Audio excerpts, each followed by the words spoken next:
Hey there, welcome to the channel. Today we're diving into one of the most famous and spooky stories ever told, Dracula. This classic vampire tale, written by Bram Stoker way back in 1897, introduced the world to Count Dracula, a creepy, blood-drinking creature of the night. But this story is more than just scary vampires.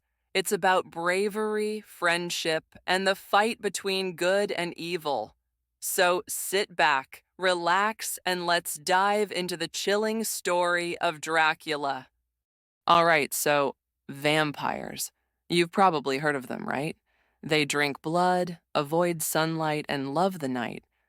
But did you know that one of the most famous vampire stories ever is Dracula? It's the reason we picture vampires the way we do today. And today, we're going to break down this spooky story in a way that's easy to follow. Let's get started. Our story kicks off with a guy named Jonathan Harker.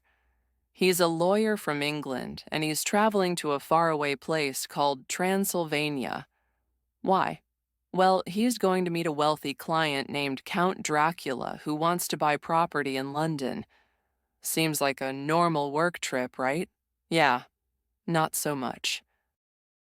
When Jonathan arrives at Dracula's castle, things feel weird. The castle is dark, cold, and super creepy. And the Count? He's tall, pale, and there's something just off about him. Oh, and get this, he never eats with Jonathan. Strange, right? At first, Dracula seems polite and even friendly. But pretty soon, Jonathan starts noticing bizarre stuff. The Count never comes out during the day.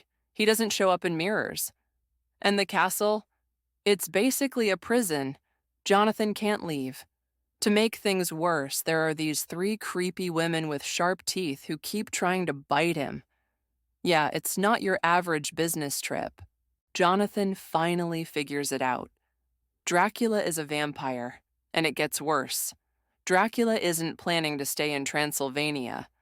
Nope. He's heading to England, and he's bringing his evil with him. Jonathan knows he has to escape before it's too late. Meanwhile, back in England, Jonathan's fiancée Mina is waiting for him. Her best friend Lucy has been acting strange. She's pale, weak, and sleepwalks at night. What no one realizes is that Dracula has already arrived, and he'd been feeding on Lucy, slowly draining her life away. This is where Professor Van Helsing enters the picture. He's a super smart and fearless vampire expert. When he hears about Lucy's weird symptoms, he knows something unnatural is going on. He tries everything to save her, but sadly, Lucy dies. But here's the twist. After she's buried, she comes back as a vampire, craving blood.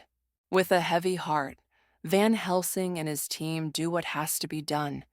They find Lucy's tomb and drive a wooden stake through her heart, freeing her soul and ending her vampire curse. It's tough, but it's the only way. Now, the team has a new mission. Stop Dracula before he hurts anyone else. Jonathan, Mina, Van Helsing, and their friends team up to hunt him down. But Dracula isn't just some mindless monster. He's smart and tricky. He hides during the day and moves from place to place, making him hard to catch. The good news? Mina, who's mysteriously connected to Dracula through a psychic bond, helps the team track his movements. The final battle takes the team back to Transylvania. They know they have to stop Dracula before sunset, because that's when he's strongest. It all comes down to one dramatic moment. Just as the sun is about to set, they find Dracula in his coffin. With one swift, decisive strike, they destroy him, ending his reign of terror once and for all. In the end, good wins. Jonathan and Mina are finally free to live in peace, but they'll never forget the horror they faced. It's a reminder that even in the darkest times, courage and teamwork can overcome evil. So, what's the takeaway from Dracula? It's more than just a spooky story. It's about the power of friendship, bravery, and standing up to darkness. And hey, if you ever find yourself in a creepy castle, maybe bring some garlic just in case. Thanks for hanging out with us on this spooky journey through Bram Stoker's Dracula. If you had fun, be sure to hit that like button and subscribe for more awesome stories and deep dives. Got a favorite spooky tale or another classic you want us to cover? Drop it in the comments. We'd love to hear from you. Until next time, stay curious and maybe keep a wooden stake handy just in case. See you soon.